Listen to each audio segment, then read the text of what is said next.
हम ये कहते हैं कि बुशरा बीबी और इमरान खान ने being the prime minister of Pakistan and being the खातून अव्वल ऑफ पाकिस्तान गैर कानूनी सेटलमेंट्स की मंजूरी दी। फैसला बड़ा सख्त आने वाला है और इमरान खान को सजा होने वाली है। इमरान खान से मुताल्लिक कल मैंने आपको खबर दी थी कि इमरान खान से मुताल्लिक एक बुरी खबर आने वाली है। कल रात 6 घंटे तक 190 मिलियन पाउंड केस की समाअत जारी रही।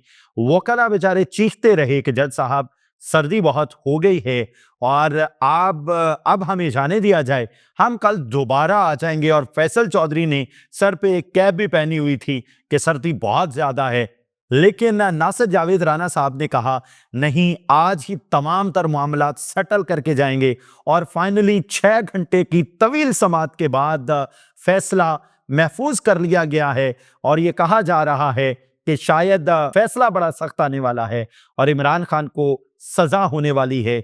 ये मेरी खबर है कि अल कादर ट्रस्ट केस में, क्योंकि ये कहा गया, जो प्रोसिक्यूशन है उसकी जानिब से ये कहा गया, हम ये नहीं कहते कि बुशरा बीबी और इमरान खान को कोई माली फायदा हुआ है, हम ये कहते हैं कि बुशरा बीबी और इमरान खान ने being the prime minister of Pakistan and being the खातून अव्वल ऑफ पाकिस्तान गैर कानूनी सेटलमेंट्स की मंजूरी दी। यहां आके बात खत्म हुई और बार बार कहते रहे इमरान खान के वकाला कि इमरान खान इस हवाले से पहले भी मशहूर थे कि वो खैराती काम करते हैं, एक सोशल वर्कर के तौर पे मशहूर रहे, करोड़ों अरबों रुपए इकट्ठे होते हैं।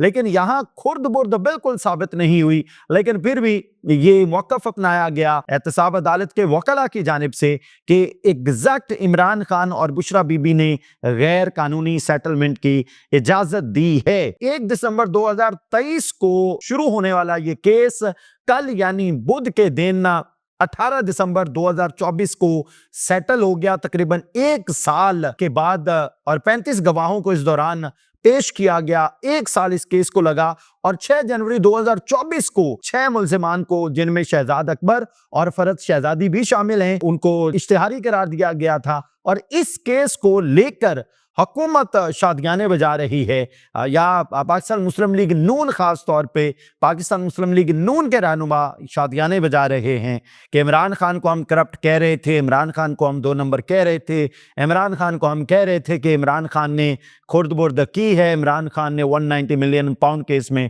पैसे खाए हैं। और अब पीर का ये फैसला यानी 23 दिसंबर इमरान खान पर एक तलवार की तरह लटक रहा है। और 6 घंटे के दौरान इमरान खान भी मौजूद रहे और बुशरा बीबी भी मौजूद रही। ये तवील समाअत थी, लेकिन ये कि काफी एहतसाब अदालत काफी जल्दी में लग रही थी और कल के कल ये फैसला समेटना था और फैसला महफूज कर लिया गया। 23 दिसंबर को लेके अब चहमगोइयां हो रही हैं कि 23 दिसंबर पीर का दिन पाकिस्तान तहरीक इंसाफ के लिए बड़ा इंपॉर्टेंट है। अच्छा, ईरान कुन बात यह है, दूसरी जानिब खबर आई कि अमेरिका ने पाकिस्तान के 4 डिफेंस कंपनियों पर बड़ी हैवी किस्म की पाबंदी लगा दी है। तो पाकिस्तान तहरीक इंसाफ शादियाने बजाने लगी कि हमने कहा था ना कि आपकी से नहीं है, लेकिन ना मेरा इस पे बड़ा हैवी वर्डिक्ट है, हम ना पूरे का पूरा लंडा हैं।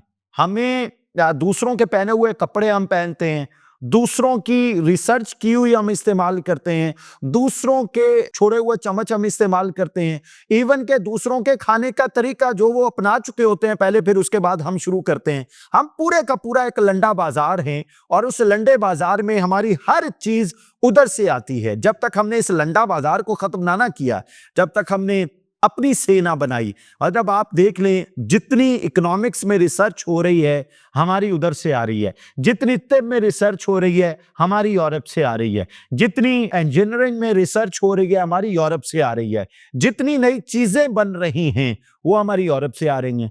हम बजाते खुद तो कुछ भी नहीं हैं, तो फिर उन्होंने हम पे पाबंदियां भी तो लगानी है ना। अच्छा, दफ्तर खारजा ने रद्द अमल भी दिया, ये देखते हैं जी रद्द अमल क्या था। पाकिस्तान ने नेशनल डेवलपमेंट कॉम्प्लेक्स और 3 तिजारती इदारों पर अमरीकी पाबंदियों को मुतासिबाना करार दिया है और दोहरे मयार से एटमी हथियारों के अदम फैलाव का मकसद को धचका लगता है। पाकिस्तान की स्ट्रैटेजिक सलाहियतों का मकसद उसकी खुद मुख्तारी का दिफा है। तर्जमान दफ्तर खारजा मुमताज ज़हरा बलोच की जानिब से जारी किए गए बयान में कहा गया, इन पाबंदियों की ताज़ा तरीन किस्त अमन और सलामती के मकसद से इनहराफ करती है। इसका मकसद फौजी अदम तवाज़ुन को बढ़ाना है। मतलब जब आप किसी से लेके खाते हैं ना, हम मज़ारे से ज़्यादा औकात नहीं है हमारी, हम मज़ारे बन के रह गए हैं। वो अगर हम कोई सवाल करेंगे, वो हमें कान भी पकड़वाएगा, वो हमें छत्तर भी मारेगा, हमें नौकरी से भी निकाल देगा।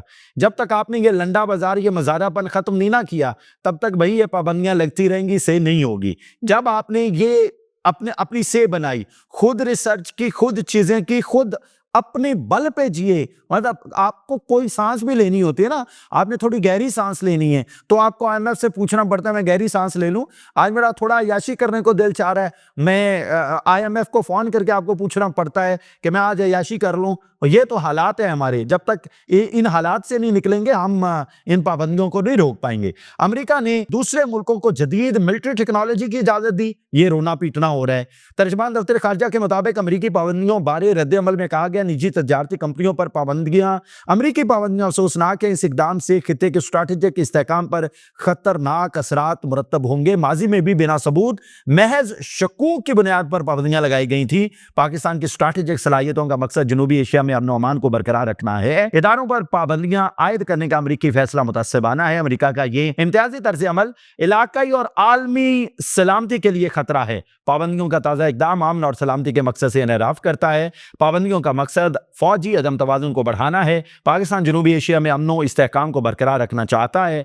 पाकिस्तानी मिसाइल प्रोग्राम खित्ते में इस्तेहकाम और ताकत के तवाज़ुन के लिए है। स्ट्रेटेजिक प्रोग्राम पर पाकिस्तानी अवाम के मुकद्दस अमानत पर कोई समझौता नहीं हो सकता, मतलब कर लेंगे आप।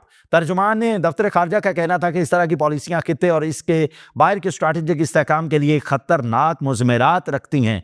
पाकिस्तान का स्ट्रेटेजिक प्रोग्राम एक मुकद्दस अमानत है। पाकिस्तान का स्ट्रेटेजिक प्रोग्राम 24 करोड़ अवाम ने इसकी क़यादत को अता किया। इस एतमाद के तक़द्दुस की सियासी मैदान में सबसे ज़्यादा इज्जत की जाती है। दफ्तर खारजा ने वाज़ेह किया कि स्ट्रेटेजिक प्रोग्राम पर पाकिस्तानी अवाम की मुकद्दस अमानत पर कोई समझौता नहीं हो सकता। निजी तजारती इदारों पर पाबंदियां आयद करने पर भी अफसोस है। माजी में भी तजारती पाबंदियों पर पाबंदियां बगैर किसी सबूत के महज शकूक व शुबहात पर मबनी थी। अब इसमें ना मैं बड़ा वाज़ेह वर्डिक्ट आपको दे दूं। नंबर 1 तो ये 21 नवंबर 2021 से नवंबर 2021 राउंड अबाउट आप कह लीजिए, तब से अमेरिका ये कह रहा है कि ये चीजें सेटल करने की जरूरत है। ये मतलब इसका ट्रंप की हुकूमत से कोई लेना देना नहीं है। पाकिस्तान तहरीक इंसाफ इस वक्त शादियाने बजा रही है, देखा ट्रंप आया, ये पाबंदियां लग गई, ये डिफेंस 4 कंपनियों पर पाबंदियां लगा दी, इसका उससे कोई लेना देना नहीं है कि इमरान खान की रिहाई जरूरी है, वरना ये पाबंदियां लग गई। ये नवंबर 2021 से शुरू हुआ है और दफ्तर खारजा इस पर एहतजाज भी करता रहता है। लेकिन मेरा वर्डिक्ट है, जब तक आप उनके जेर असर जीना नहीं ना छोड़ेंगे, ये पाबंदियां लगती रहेंगी। आप एक मज़ारे के लेवल का जीना जब तक छोड़ेंगे नहीं ना, तब तक आपको इस तरह की चीजें बर्दाश्त करनी पड़ेंगी। और जब आपने अपना बनाया, अपना खाया, अपना पहना, अपना ओढ़ा, अपना अंदाज अपनाया, अपना कल्चर अपनाया, तो ये पाबंदियां लगना बंद हो जाएंगी। मेरी दुआ है अल्लाह ताला पाकिस्तान और पाकिस्तान में बसने वालों की खैर करे। इजाजत दीजिए, आला हाफ़िज़।